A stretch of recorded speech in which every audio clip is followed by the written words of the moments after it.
खुश आमदीद आपके अपने चैनल पर, जहां हर कहानी में होती है एक खूबसूरत नसीहत और एक नया सबक। तो लीजिए, अल्लाह का नाम लेकर आज की दिल को छू लेने वाली कहानी शुरू करते हैं। कहानी का उन्वान है पुराने जमाने की बात है। सल्तनत उन्नौर में एक बादशाह हुकूमत करता था जिसे अपने वजीर आजम पर बहुत नाज था। वजीर निहायत चालाक, बातूनी और ज़ाहिरी तौर पर अक्लमंद था, लेकिन अंदर से बेहद लालची और धोखेबाज। इसी सल्तनत में एक अजीब किस्म का डाकू रहता था जिसे लोग ईमानदार डाकू कहते थे। उसका असल नाम राफे था। राफे डाका तो डालता था, मगर सिर्फ इन अमीरों पर जिन्होंने अवाम को लूट कर दौलत कमाई होती, और फिर वही दौलत चुपके से गरीबों में बांट आता। लोग चुपके से इसकी दुआएं करते और बादशाह को कुछ खबर न थी।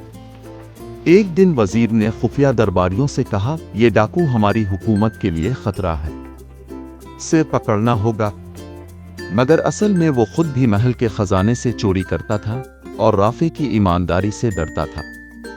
उसने बादशाह से झूठ बोलकर कहा, बादशाह सलामत, ये डाकू सिर्फ खजाने को लौटने की नीयत रखता है। अगर उसे जिंदा पकड़ा जाए तो सारी सच्चाई खुल सकती है।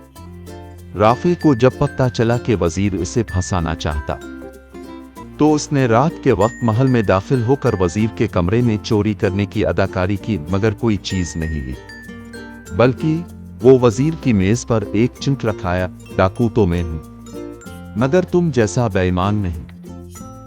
अगली सुबह महल में हंगामा मच गया। वजीर ने चिट बादशाह को दिखाई, मगर राफे ने दूसरी चिट बादशाह के तकिए के नीचे भी रख दी थी। अगर चाहें तो अपने खजांची से पूछें, पिछले 2 साल में खजाने से कितने सके गायब हुए। बादशाह को शक हुआ। उसने खुफिया तफ्तीश करवाई और वाकई वजीर ने 2 साल में खजाने से सोना गायब किया था।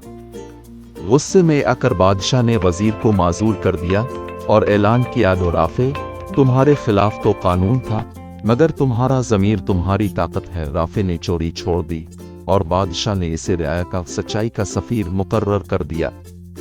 अब वो हर हफ्ते अवाम की शिकायत सुनकर बादशाह को बताता और खजाने से मदद दिलवाने लगा। ईमानदारी डाकू में हो या दरबारी में रोशनी की किरण बन सकती है। चालाकी वक्ती फायदा देती है, मगर सच्चाई हमेशा बाकी रहती है। ताकत का सही इस्तेमाल वही करता है जिसके दिल में इंसाफ हो।